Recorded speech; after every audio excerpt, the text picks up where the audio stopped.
You know, if I happen to like the smell of galangal, does that make me a galangal?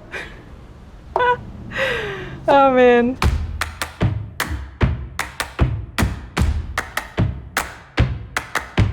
Hello, welcome to Bangkok. I'm Feng, aka Leopard Crust, and today we're gonna be making a herby Thai sausage pizza in our Gozney Roccbox. We're gonna start by making a delicious herb paste, 2 slices of galangal, 2 cloves of garlic, 1 stalk of lemongrass, and 5 shallots. If you make it ahead of time and do your future self a solid, it actually becomes as easy as making a margarita when we go to make pizzas later.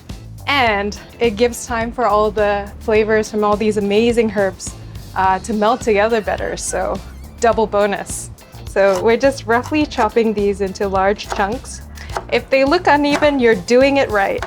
Next up to join our herb party is coriander. So we'll need about 8 stalks of these.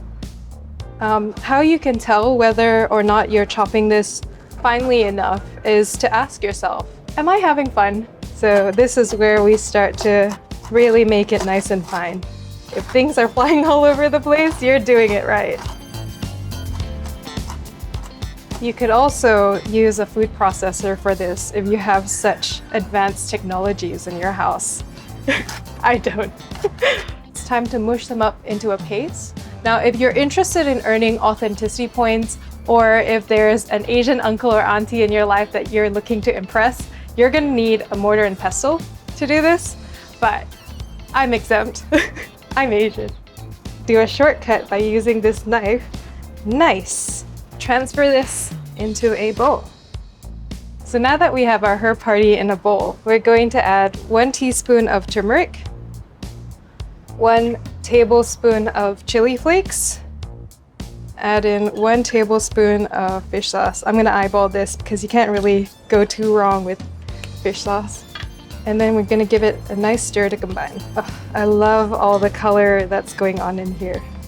So our final addition to the herb party are these kaffir lime leaves. Now these are money. So full of amazing flavor and aromatics. We'll need 5 leaves of these. So first what you want to do is tear them off the central rib. Oh man, and you can already start to smell them. You're gonna want to channel all the love and attention to slice these as thinly as possible. That is a stack of flavor right there. It smells amazing. You know what it smells like? It smells like unity. And isn't that what we need more in this world? So corny. No, but seriously though, it smells amazing. I have here some minced pork and our secret ingredient, pork fat. This is what makes this sausage mix a holiday. Holiday calories don't count. These bits of fat will render and become juicy, amazing bursts of flavor in your mouth. The reason why I blanched it is because it makes it a whole lot easier to cut. Think like, you know, guanciale cubes for your carbonara, something like that. Fat is flavor. Put it back into the mix with the minced pork. And then we add in our herb party, just squishing it all together. Delightful. All right, salt bae every day. I don't do that every day. It is going to be so tasty. Set this aside. So if you made this ahead of time, just, you know, cover it, put it in your fridge until you're ready to make pizza. You could form them into meatballs and cook those in tomato sauce.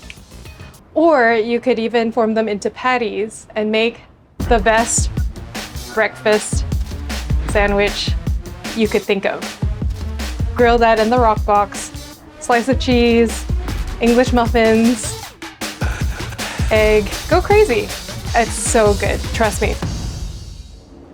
All right, time to make pizza. So I've got my dough balls ready to go.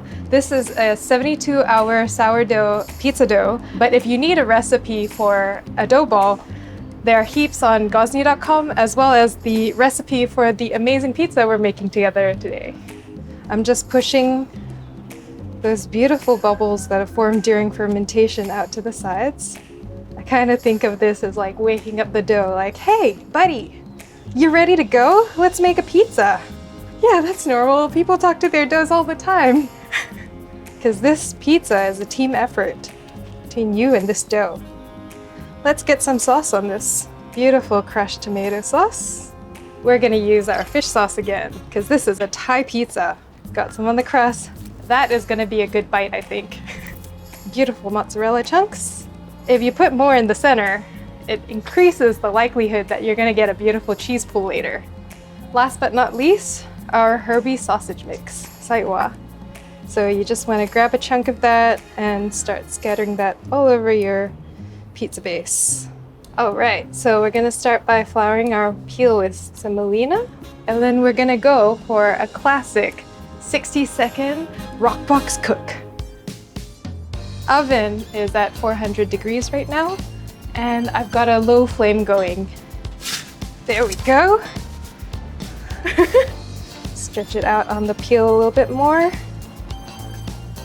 You want to be gentle with this, otherwise you will get a lovely torn pizza. Woo, we've got some gnarly spotting going. All right. And here we have our Thai sausage pizza. To finish this, a little bit more chili flake. To be really authentic, Sai Ua is usually eaten with bird's eye chilies. These are some I've pickled, some normal pickled chilies, so these are a bit milder. Can we take a moment to appreciate this crust? I really like puffy crusts, so I'm pretty excited to try this. Let's eat it, shall we? All those herbs, they bring the party to your mouth. Despite the amount of chilies that I put on it, it's not too hot. My face isn't red. For the recipe, go to Gozney.com. All right, what are we doing? Okay, our final addition to the herb party. Oh, sorry, I'm talking to the wrong camera. Sorry, Shemek. Maybe this could be used for an ASMR video. You know, if people are into the relaxing sounds of chopping herbs.